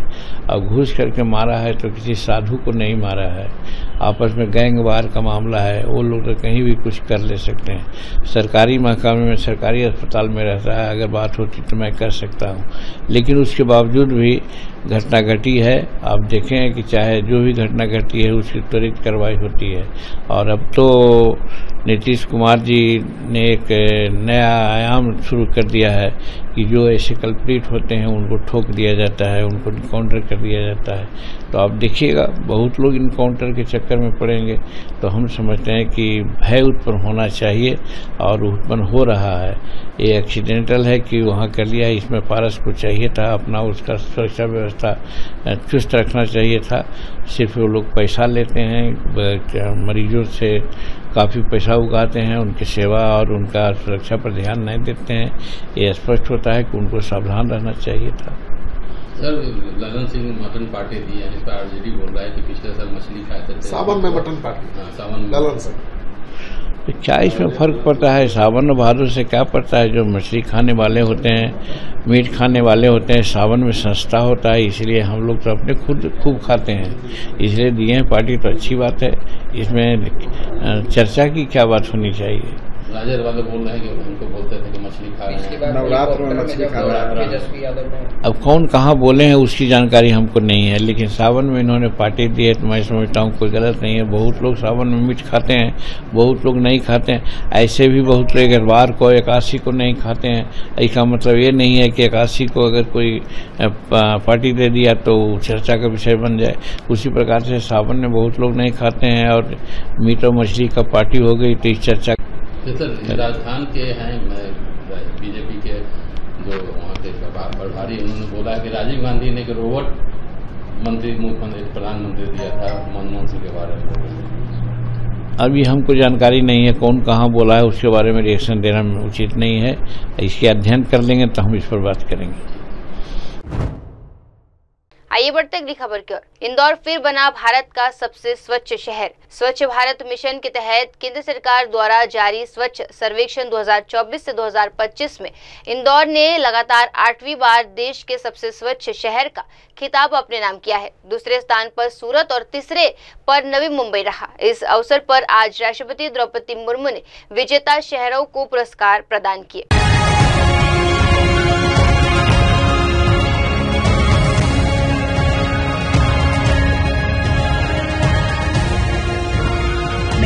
Congratulations to all the awardees, to all the winners. Guntur की टीम से निवेदन मंच पर पधारें। अधिक जनसंख्या वाले शहर हैं। अनुरोध करते हैं सबसे पहले कि इंदौर की टीम कृपया मंच पर पधारें और करताल ध्वनि से बधाई देते हैं।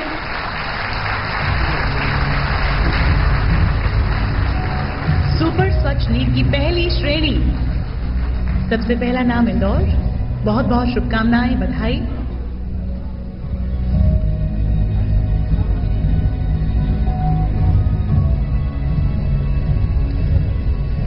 पुनः जोरदार तालियां, शुभकामनाएं हम सभी की ओर से।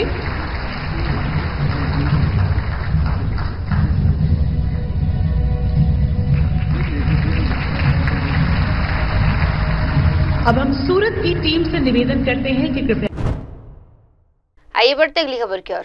ओडिशा बंद, कांग्रेस अध्यक्ष भक्तचरण दास का बयान। ओडिशा बंद के दौरान कांग्रेस का आक्रामक रुख जारी है। एफएम कॉलेज बालासोर की छात्र की दर्दनाक मौत को लेकर भुवनेश्वर में कांग्रेस कार्यकर्ताओं ने विरोध प्रदर्शन किया। ओडिशा कांग्रेस अध्यक्ष भक्तचरण दास ने इस मामले में सरकार को जिम्मेदार ठहराते हुए कहा, उन्होंने हमें गिरफ्तार करने दीजिए, लेकिन पुलिस सिर्फ सरकार के आदेशों का पालन कर रही है। अगर समय रहते एफआईआर दर्ज होती और कार्रवाई की जाती तो ये दुखद घटना नहीं होती। करने दो ना, एलएस तो करेंगे, हम जानते हैं जो उनका काम वो करेंगे।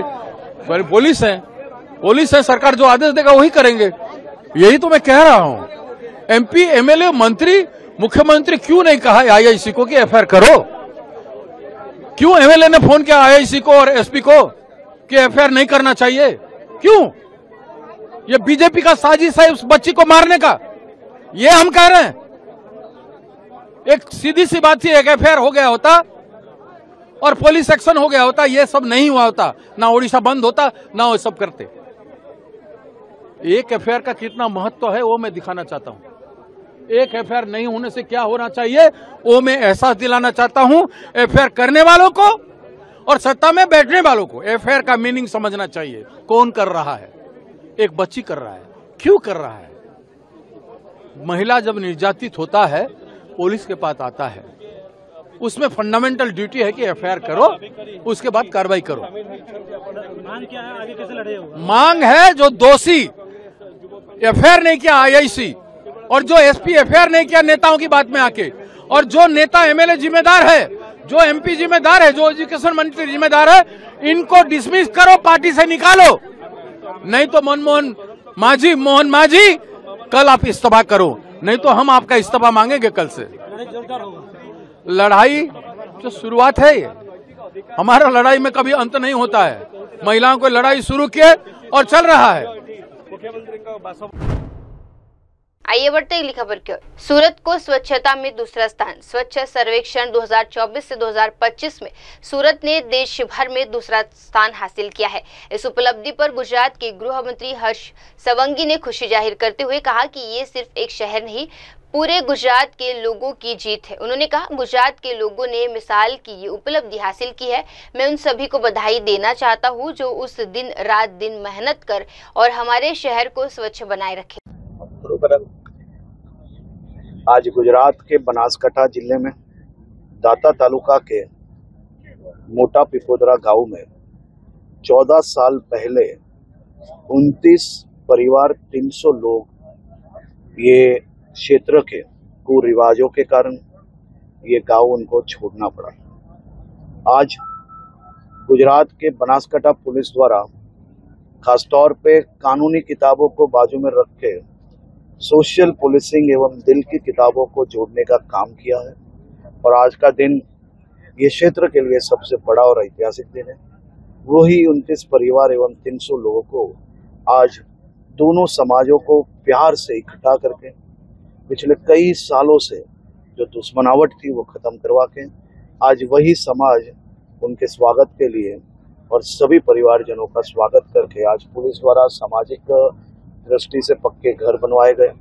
ये जमीन जहाँ खेत किया करते थे वो लोग खेत का काम किया करते थे, जहाँ जंगल हो गया था उसको वहीवटी तंत्र एवं पुलिस ने साथ में मिलकर साफ की और आज वापस यहाँ पे खेत उनका चालू हो गया। लाइट, पानी, गैस सभी सेवाओं को उपलब्ध करवाया गया। ये अपने आप में एक बहुत ही ऐतिहासिक कदम है बहुत ही ऐतिहासिक दिन है। ये कुरिवाजों के सामने गुजरात पुलिस इसी प्रकार से सोशल पुलिसिंग के माध्यम से एक के बाद एक अनेक जिलों में कई विषयों पे बहुत ही बड़े ऐतिहासिक सफलता प्राप्त की है। मैं गुजरात पुलिस को बहुत बहुत अभिनंदन देता हूँ। खासतौर पे मेरी बनासकांठा जिला पुलिस को और उनकी पूरी टीम को मैं बहुत बहुत साधुवाद देता हूँ। सर, पहला दाखला पूरे देश के अंदर सामने आ, क्या कहोगे? ये गुजरात के लोगों की जीत है। गुजरात के लोगों ने साथ में मिलके ये हासिल किया है। गुजरात सरकार के जो प्रयास थे और खास तौर पे मैं अहमदाबाद और सूरत के स्वच्छता सर्वेक्षण में जो हम लोग अव्वल पे रहे हैं, उसके लिए सबसे पहले जिनकी रात दिन मेहनत है, जो कड़ी धूप में काम करते हैं, जो भारी बारिश में हमारा शहर स्वच्छ रखते हैं, ऐसे मेरे सभी स्वच्छता दूतों को, मेरे सभी स्वच्छता दूत भाई बहन एवं सभी बुजुर्गों को मैं बहुत बहुत अभिनंदन देता हूं, उनका आभार मानता हूं, जिनकी मेहनत से आज गुजरात स्वच्छता सर्वेक्षण में देश में अव्वल चल रहा है। मैं बहुत बहुत अभिनंदन देता हूं। आइए बढ़ते अगली खबर की ओर। सरकार अब गुंडागर्दी पर उतर आई है। ओडिशा कांग्रेस प्रभारी बालासुर की छात्रा की मौत को लेकर ओडिशा में कांग्रेस का विरोध प्रदर्शन तेज हो गया है। भुवनेश्वर में कांग्रेस प्रभारी अजय कुमार लल्लू ने राज्य सरकार पर निशाना साधते हुए कहा, ये सरकार पीड़िता को न्याय नहीं देना चाहती और अब गुंडागर्दी पर उतर आई है, लेकिन हम डरेंगे नहीं, हम लगातार आवाज उठाते रहेंगे। उन्होंने केंद्र और राज्य दोनों को घेरते हुए कहा, केंद्रीय मंत्री धर्मेंद्र प्रधान और उड़ीसा के मुख्यमंत्री को इस घटना की नैतिक जिम्मेदारी लेते हुए इस्तीफा दे देना चाहिए। जुल्मी सरकार है, न्याय आप देख सकते हैं कैसे दमन कर रही है। ये सरकार गुंडागर्दी के बल पर इस बेटी के न्याय को नहीं देना चाहती। भारतीय जनता पार्टी का चरित्र यही है, हम डरने वाले नहीं, हम राहुल गांधी के सिपाही हैं। लाठी खाएंगे, जेल जाएंगे, लेकिन इस जुल्मी सरकार के खिलाफ संघर्ष करेंगे। मुख्यमंत्री को इस्तीफा देना होगा, धर्मेंद्र प्रधान को इस्तीफा देना होगा और इस्तीफा तक हमारा संघर्ष और लड़ाई जारी रहेगा।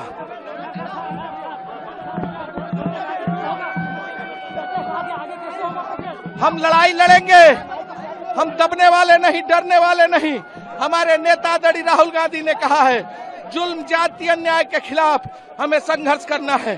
आप बताइए, आदरणीय राहुल गांधी ने उस पीड़िता से बात की, उसके परिजनों से बात किया क्या? मोदी जी बात किए? क्या अमित शाह बात किए? वो भाजपा की बेटी थी।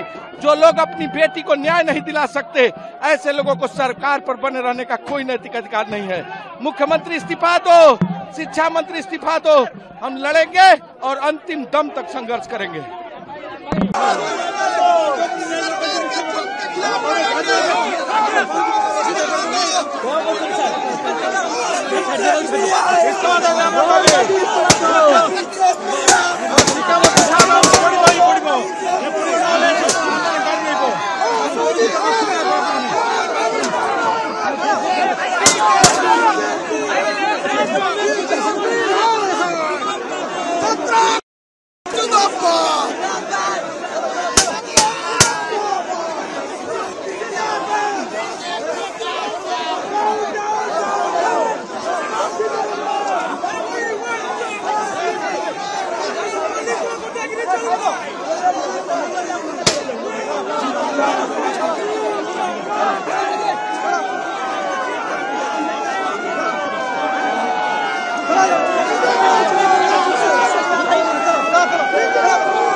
खबर की ओर। बिहार में बढ़ती हत्याओं पर पुलिस सतर्क। बिहार में हत्या की बढ़ती वारदातों को लेकर पुलिस महकमा सतर्क हो गया है। पटना के एडीजी कुंदन कृष्ण ने प्रेस कॉन्फ्रेंस में बताया कि हाल ही में पूरे बिहार में काफी हत्याएं हुई है। सबसे ज्यादा हत्याएं अप्रैल, मई और जून के महीने में होती है, जब खेती का काम कम होता है और लोग खाली होते हैं। बारिश के बाद जब किसान समुदाय व्यक्त होते जाता है तो ऐसी घटनाएं कम होती जाती है। हाल में जो काफी हुआ है कि शूटर्स कई हत्याएं हुई हैं, होती पूरे बिहार में, और इस माह मई जून में ज्यादा मर्डर होते आई है वर्षों से। अप्रैल, मई, जून, जब तक बरसात नहीं होती है ये सिलसिला जारी रहता है, क्योंकि ज्यादातर किसान को कोई काम नहीं रहता है। एक बरसात होने के बाद लोग, कृषक समाज के लोग व्यस्त हो जाते हैं और घटनाएं घटती है। परंतु आप लोग के द्वारा, प्रेस के द्वारा हत्या पर हत्या कुछ इस वर्ष चुनाव भी है, तो राजनीतिक दलों के द्वारा भी इस पर ज्यादा नजरिया दिया गया है, तो उसको लेके भी हम लोग चिंतित थे कि हाँ, नवयुवक ज्यादा पैसा के लिए सुपारी किलिंग शुरू कर दिए हैं। तो एक नया सेल इसी माह हम लोग गठन किए हैं। वो सेल का काम होगा कि जितने पूर्व के शूटर्स हैं, कॉन्ट्रैक्ट किलर्स, सुपारी जो लेते हैं, मारते हैं, वैसे लोगों का डाटा बैंक बनाएंगे और उन पर निगरानी रखेंगे। जेल से छूटने के बाद भी वो क्या कर रहे हैं, क्या नहीं कर रहे हैं, डोजेज उनकी रहेगी और हम शेयर करेंगे हर जिला से, या जिला से भी अनुरोध करेंगे कि इन पर निगरानी रखें। आइए बढ़ते अगली खबर की ओर। भाजपा सरकार को चुनना बड़ी गलती थी, सोफिया का बयान। ओडिशा बंद को लेकर राज्य भर में सियासी पारा चढ़ गया है। कटक में कांग्रेस विधायक सोफिया फिरदौस ने भाजपा और राज्य सरकार को आड़े हाथों लिया। उन्होंने कहा, आज ओडिशा की जनता को एहसास हो रहा है कि भाजपा सरकार चुनकर उन्होंने बहुत बड़ी गलती की है, क्योंकि सरकार की कोई जिम्मेदारी नहीं दिख रही है। देखिए, ओडिशा बंद का जो आह्वान दिया गया है ओडिशा कांग्रेस प्रदेश कांग्रेस कमेटी की तरफ से, केवल वो लड़की सौमिश्री बिसी, हमारी बहन, हमारी बेटी के साथ खड़े होने के लिए, उसके परिवार के साथ खड़े होने के लिए, जो सिस्टम में जो गैप है, जो गलती है, जो फेलियर है, उसको एक्सपोज करने के लिए, और हर ओडिया, 4.5 करोड़ ओडिया आज ये चीज महसूस कर रहा है कि वो गलती कर दी है एक्सीडेंटली। ये सरकार को वोट देके इनका कोई दायित्व नहीं है, कोई रिस्पॉन्सिबिलिटी नहीं है, कुछ नहीं है। आज सब एकजुट हुए हैं ओडिशा बंद करने के लिए, एक दबाव डालने के लिए कि न्याय मिल पाए वो बच्ची को, उसके साथ सारे महिलाओं को राज्य में जो न्याय चाहिए, जो आईन चाहिए, वो सब चीज पे सरकार काम कर पाए। जो इसमें शामिल हैं, जो उसको न्याय नहीं दे पाए, ठीक समय में जो एक्शन नहीं दे पाए, वो सबका रिस्पॉन्सिबिलिटी है कि वो इस्तीफा दे, मुख्यमंत्री इस्तीफा दे। आइए बढ़ते अगली खबर की ओर। राजगढ़ में बस दुर्घटना में कई लोग घायल। मध्य प्रदेश के राजगढ़ जिले में आज सुबह एक दर्दनाक सड़क हादसा हुआ, जिसमें कई लोग घायल हो गए। मंत्री नारायण सिंह पवार ने हादसे पर दुख जताते हुए कहा, ये एक बहुत ही दुर्भाग्यपूर्ण दुर्घटना है। यात्री अपने काम पर जा रहे थे, बस रायगढ़ से व्यापारी जा रही थी। जैसे ही बस स्पीड ब्रेकर पर धीमी हुई, पीछे से एक ट्रक ने जोरदार टक्कर मार दी, जिससे बस पूरी तरह पलट गई। बहुत ही दुर्भाग्यपूर्ण दुर्घटना है ये। लोग प्रातःकाल से अपने काम पे, सरकारी ड्यूटी में लोग जा रहे थे। राजगढ़ से बस रवाना हुई थी, राजगढ़ खिलचीपुर से ब्यावरा तरफ आ रही थी। ये बामलवे जोड़ पर एक स्पीड ब्रेकर है के नाम का एक निशान बना हुआ है, ऐसा कहना है स्थानीय लोगों का, जितने चश्मदीद लोग हैं। ब्रेकर से के कारण गाड़ी रुकी और पीछे एक हरियाणा पासिंग ट्राला आ रहा था, उससे जोरदार टक्कर पिछाड़े हुई गाड़ी में और पूरी गाड़ी पलट गई। उसमें छोटेलाल नाम का एक व्यक्ति जो ड्राइवर थे, लगभग 50-52 की आयु थी उनकी मौके पर डेथ हो गई है। 17 लोग कुल मिला के इसमें इंजर्ड हैं। इसमें से राजगढ़ 6 लोग राजगढ़ अभी परीक्षण के लिए भेजे गए हैं जिला चिकित्सालय में। उनकी वहाँ सीटी स्कैन और सोनोग्राफी वगैरह होनी है। शेष लोग 9 लोग करीब यहाँ ब्यावरा सिविल अस्पताल में अपना उपचार करा रहे हैं और जो सामान्य स्थिति में है, थोड़े इंजर्ड, हाथ पैर में लगी चोटें उनको, लेकिन कोई खतरे में नहीं है। राजगढ़ जो भेजे गए वो भी खतरे से बाहर है। अभी परीक्षण के उपरांत फिर जो भी वर्जन आएगा, जो भी रिपोर्ट आएगी मेडिकल, उसके आधार पर चर्चा होगी आगे। घायलों में 2 फीमेल महिलाएं भी हैं। एक को राजगढ़ भेजा परीक्षण के लिए, एक अभी ब्यावरा अस्पताल में ही अपना उपचाररत हैं। घटना में जो ट्रक या ट्राला था उसको करनवास पुलिस में ट्रेस कर लिया गया। आगे की इंक्वायरी उसमें जारी है। इस दुर्घटना को लेकर के मैंने प्रशासनिक अधिकारियों को भी चर्चा की है। घायलों से भी मिला हूँ मैं। इस प्रकार के स्पीड ब्रेकर सड़क पर बने हुए हैं जो मानक स्पीड ब्रेकर का हिसाब से बनना चाहिए।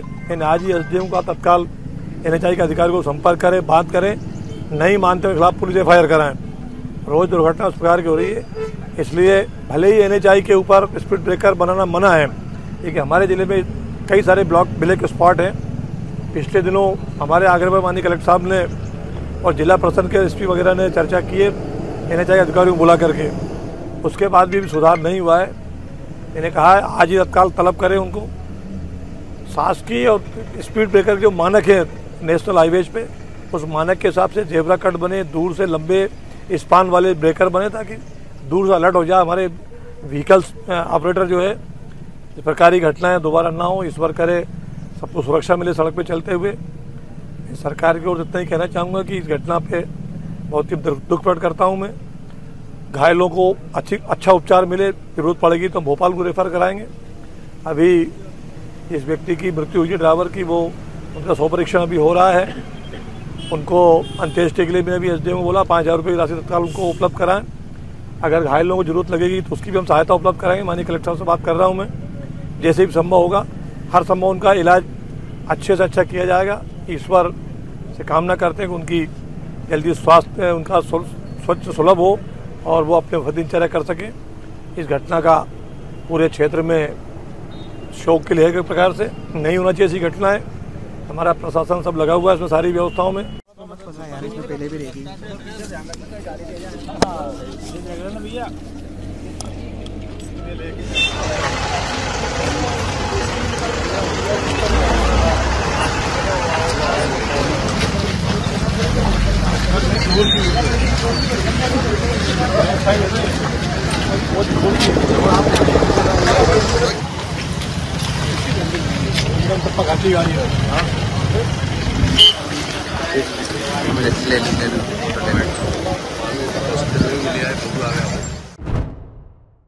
आइए बढ़ते अगली खबर की ओर। हर जगह चल रही है मुफ्त की राजनीति, बोले रोहित पवार।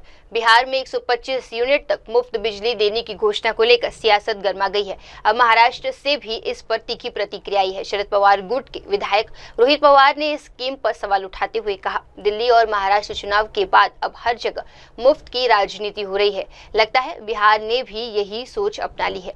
कर रहे तो अच्छी चीज है। अभी अगर आप देखो महाराष्ट्र में जो टैक्स कलेक्ट होता है उसमें से अपने को मतलब 22% जो भारत का टैक्स है उसमें से 22% हम देते हैं, महाराष्ट्र देते हैं। उसमें सब है, मराठी लोग है, किसान है, युवा है, अमराठी लोग है, सब है। और उस 22% से अपने को कितना आता है तो 0.6%। तो बाकी पैसा कहाँ पे जा रहा है तो बिहार को जा रहा है, उत्तर प्रदेश को जा रहा है, जो अनडेवलप्ड स्टेट्स है वहां पे जा रहा है। वो पैसे का कैसे इस्तेमाल करें उनको मालूम है। अभी क्या हो गया कि दिल्ली इलेक्शन के बाद और अगर आप महाराष्ट्र की बात देखोगे, ये जो पॉपुलिस्ट डिसीजन सरकार ने ली थी, हम 1500 रुपए देंगे, ये देंगे, वो देंगे, ये, तो अभी सब जगह ऐसी चर्चा चालू होगी कि फ्रीबीज में ही आप राजनीति कर सकते हैं, विकास में नहीं। तो शायद बिहार ने भी वो कॉन्सेप्ट अडॉप्ट करके वापस वो स्टेटमेंट दी होगी या उन्होंने कहा होगा। लेकिन नीतीश कुमार जी को भी मालूम है, पहले वो 71 सीट्स पे थे, बीजेपी के साथ रहते रहते अभी 35 पे आए। अभी शायद उनकी रिटायरमेंट इस इलेक्शन में हो जाएगी ऐसे लग रहा है। आइए बढ़ते अगली खबर की ओर। जदयू ने 125 यूनिट मुफ्त बिजली योजना को ऐतिहासिक बताया। बिहार में मुख्यमंत्री नीतीश कुमार द्वारा 125 यूनिट तक मुफ्त बिजली देने की घोषणा को लेकर जदयू के राष्ट्रीय कार्यकारी अध्यक्ष संजय कुमार झा ने कहा है, ये मुख्यमंत्री का ऐतिहासिक फैसला है। बिहार में 1 करोड़ 80 लाख घरेलू उपभोक्ता है, इनमें से 1 करोड़ 66 लाख लोग 125 यूनिट बिजली का भुगतान करते हैं, यानी उनका बिजली बिल शून्य हो जाएगा। ऐतिहासिक फैसला है और उसमें सबसे बड़ी बात यह है कि 1 करोड़ 87 लाख डोमेस्टिक कंज्यूमर है बिहार में, उसमें से 1 करोड़ 67 लाख 125 यूनिट बिजली यूज करती है। मतलब उसको तो पूरा का पूरा फ्री हो गया, रेस्ट को भी 125 यूनिट बिजली फ्री मिल जाएगा। लेकिन उसका दूसरा पार्ट है, मुख्यमंत्री जी का उद्देश्य ये है कि ये सब्सिडी है एक तरीके का, कि अगले 3 साल में आपको हर एक घर पे सोलर पैनल लगा लेना। आज जिस घर पे जगह नहीं है तो कोई कॉमन जगह पे सोलर पैनल लगा लेना। उसमें जो कुटीर वाला जो घर है उसमें आपको 56 लाख घर ऐसा है, उसको बिहार सरकार लगा के देगी, एको पैसा उनका नहीं लगेगा। रेस्ट में घर पे 50% सब्सिडी देगी। तो अगले 3 साल में लगभग 10,000 मेगावाट आपको सोलर एनर्जी यहाँ पर बन जाएगा और कंज्यूम होगा। ये एक हिस्टोरिकल और बहुत बड़ा चीज हो जाएगा।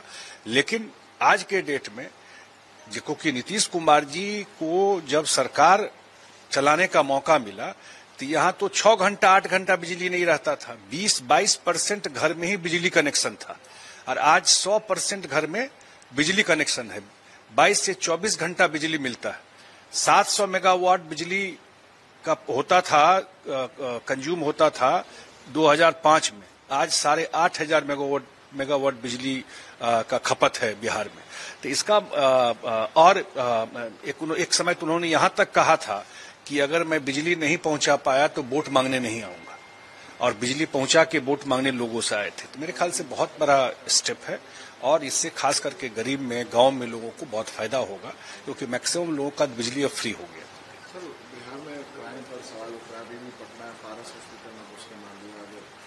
देखिए, एक चीज बताता हूं कि क्राइम को लेकर के ये बिहार सरकार के प्रायोरिटी नंबर 1 है। आज से नहीं, जब से सरकार बनी। और जब भी क्राइम होता है तो वो डिटेक्ट भी होता है और सजा भी मिलती है। कोई ऑर्गेनाइज क्राइम है, कोई राजनीतिक संरक्षण किसी क्रिमिनल को सरकार में देता हो तो क्राइम तो दुनिया में कहीं हो जाता है। लेकिन वो मुझे नहीं लगता है कि मैं पिछले 5 साल में कोई कह सकता है कि पटना में कोई किडनैपिंग फॉर रैंसम हुआ है या रात में वो लोग पटना में निकलने में किन्हीं को वो लगता है। लेकिन इंडिविजुअल केस और मैक्सिमम मैं देखता हूं इस क्राइम में वो लैंड डिस्प्यूटेड रहता है या आपसी रंजिश का ही रहता है, तो उसमें भी डिटेक्ट करती है और उसको सजा मिलती है। लेकिन एज सच कोई लॉ एंड ऑर्डर का प्रॉब्लम है वो तो हम लोगों को नहीं दिखता। आइए बढ़ते अगली खबर की ओर। मनसुख मंडाविया ने खेलों का जन आंदोलन बनाने पर जोर दिया। दिल्ली में आयोजित खेलो भारत उद्घाटन समारोह के केंद्रीय स्वास्थ्य मंत्री और खेल प्रोत्साहन के पुरोधा मनसुख मंडाविया ने कहा, खेल एक जन आंदोलन है, इसे ऐतिहासिक और बढ़ावा देने के लिए सभी हितधारकों का सहयोग जरूरी है। जनता, खेल महासंघ, राज्य और केंद्र सरकार को मिलकर काम करना होगा। ओलंपिक काउंसिल ने बार बार कहा है कि स्पोर्ट्स क्या है। स्पोर्ट्स एक कंपटीशन तो है ही, लेकिन स्पोर्ट्स एक पब्लिक मूवमेंट है और एक पब्लिक मूवमेंट के रूप में हम उसको कैसे चलाएं, और यही स्पिरिट और यही मूवमेंट को हमें आगे बढ़ानी है तो सभी स्टेक होल्डर एक साथ में मिलकर प्रयास करें तो हम अवश्य गोल भी तय कर सकते हैं और गोल अचीव भी कर सकते हैं। और ये 4 स्टेक होल्डर है हमारे। एक हमारे एथलीट है, पब्लिक है, दूसरा हमारा फेडरेशन है, तीसरा हमारी स्टेट गवर्नमेंट है, फोर्थ सेंट्रल गवर्नमेंट है, यानी कि गवर्नमेंट है। तो 3 स्टेक होल्डर एक साथ में मिलके इस मूवमेंट को आगे बढ़ाएंगे तो ये देश का अनुभव ऐसा कहता है कि जब ये देश ने संकल्प करा है तो सिद्ध करके रहते हैं। ये हमारी शक्ति है और प्रधानमंत्री जी ने इस शक्ति पर विश्वास है और मुझे प्राउड भी है। और हम साथ में मिलकर संकल्प कैसे करें, कैसे हम तालमेल से काम करें। आज सारे दिन के लिए आपको क्यों बुलाया है? सारे दिन के लिए आपको बुलाने का उद्देश्य यह है कि सरकार ने क्या सोचा है स्पोर्ट्स सिस्टम को आगे बढ़ाने के लिए। उसमें आपका इनपुट्स क्या है, एथलीट क्या कहना चाहते हैं, कॉर्पोरेट सेक्टर क्या कहना चाहते हैं, फेडरेशन क्या कहना चाहते हैं। मैंने 4 सेशन में केवल आधे घंटे का प्रेजेंटेशन रखा है। 1 से 1 घंटे का या तो 45 मिनट्स का डिस्कशन रखा है। तब जाके हमारी थॉट को हम कंपाइल कर पाएंगे, तब जाके कॉम्प्रिहेंसिव प्लानिंग कर पाएंगे। एक व्यक्ति या छुटक छुटक व्यक्ति कोई प्रयास करता है तो प्रयास तो सही दिशा में कई बार होता है, लेकिन इकट्ठा प्रयास नहीं होने से आउटपुट में कन्वर्ट नहीं होता है। हमें आउटपुट में कन्वर्ट करना है। दुनिया हमारे पर भरोसा करती है, दुनिया को विश्वास है और दुनिया को अपेक्षा भी है। इंडिया कर सकता है। क्या है खेलो इंडिया नीति बहुत कंपाइल करके आपने देखा होगा, मैं बार बार स्टेक होल्डर कंसल्टेशन करता था। उसको सभी एथलीट के साथ स्टेक होल्डर कंसल्टेशन करा, फेडरेशन के साथ स्टेक होल्डर कंसल्टेशन करा, बहुत आपका सुझाव आया। इस सुझाव के आधार पर खेलो भारत नीति बनी। एक खेलो भारत नीति हमारा डॉक्यूमेंट है, हमारी बुक, हमारी कंपाइल बुक है। दोस्तों हमारा रोड मैप को निर्दिष्ट करती है कि ऐसा रोड मैप होना चाहिए, दिशा में आपको काम करना है। एक खेलो भारत नीति आपके सामने आई, उसके ऊपर डिस्कशन करेंगे।